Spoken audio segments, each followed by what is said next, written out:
I've been interested in working with moving image since I was a child really, never really knowing then what context that would be in, but since graduating from the Royal College of Art's moving image programme, it's given me a real grounding in working with the techniques I loved as a child, which was stop frame animation and kind of cinema,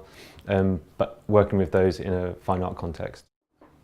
As a filmmaker, I think collaboration is always something that comes naturally, because even if you're not collaborating artistically with someone on a project, you'll often find yourself working with lighting,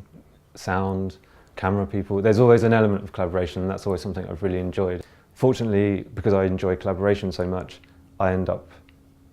exchanging time with performers or with cameramen or other people who then happily exchange their time in return. So pulling in favours and kind of working with others has always been a way of supporting my practice through exchange as opposed to kind of financial gain.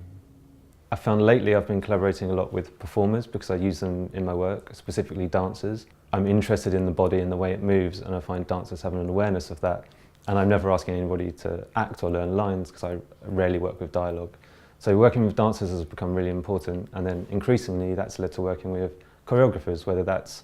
on work of my own or kind of collaborative projects where they want me as a filmmaker to bring something to a new piece of work, and that's more than just documenting a performance. And that's become especially important in a recent project with choreographer Joe Moran, who I've known for quite some time through working with, again, other choreographers and other dancers. And we finally got the chance to work together on a piece called Here and Not, which was staged at Sadler's Wells in the Lillian Baylis studio this September. That film was a two-screen installation which preceded a live performance by Joe and a group of dancers. It was a way of experimenting with the camera being another body in the space and moving freely and making its own decisions, and not being concerned with trying to capture the best bits of a performance. And it was really entering into a dialogue with the other dancers as opposed to setting a camera up in the corner and kind of watching them do their thing. It was really had its own gaze, its own point of view, and I was moving around within the performance and capturing what I was seeing as another body in that space. So much of the language of the body I'm interested in, and the reason I have found myself working with choreographers and dancers is because I spent a number of years working very closely with the choreographer Rosemary Butcher. She was a friend and a mentor and a collaborator, and we had a really kind of strong artistic relationship. She sadly passed away last year, and since then, as a way of addressing our collaborative practice and our friendship and what her loss actually means for me and my work, I've started a new project which is called The Actual Structure is the Material, which is something Rosemary said and I'd noted down. I've had lots of notes of just things I heard her say every now and then in discussion, and it's kind of emerged as a title because her work was about process. A lot of my work is about process and the way of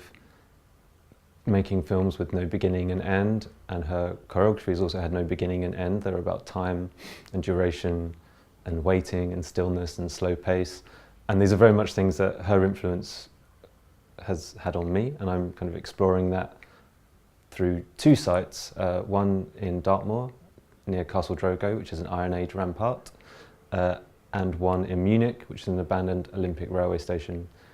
These two sites were kind of the sources of inspiration for two pieces of her work, and they are going to be the sources of this new film, which will draw links between her archive, my work, and our relationship to sight and the body. As part of the film funded by the Stuart Croft Foundation, which is a kind of dedication to Rosemary Butcher, I went on a recent trip to Dartmoor to an Iron Age, the remains of an Iron Age fort, which was the source of inspiration for a piece of work she made called The Sight. And I'm kind of revisiting some of these key sites that informed her work as a way of reactivating her archive in a way that avoids kind of recreation or an overly kind of biographical documentary approach, and looking for a way to maybe for the first time examine how her practice really influenced mine, whereas before I knew it did, but it was an unconscious influence, whereas now I'm really trying to unpack that and revisit our shared relationship to site-specific work. With this particular site, it's almost an empty hilltop. The remains are very sparse and almost non-existent, but having seen the work and being very familiar with the work, and through conversations with Rosemary and her husband, I kind of knew immediately when I arrived that I was in the right place, because the atmosphere of the work was exactly the atmosphere of this hilltop in Dartmoor. It is interesting because it's a place that's impossible to capture on film in a way, because it's almost all gone, and the only way to see the real shape of it is from above. I was less interested in whether I got the right footage or kind of what images I might use. It's just knowing that I'd been there as a way of connecting with the site firsthand.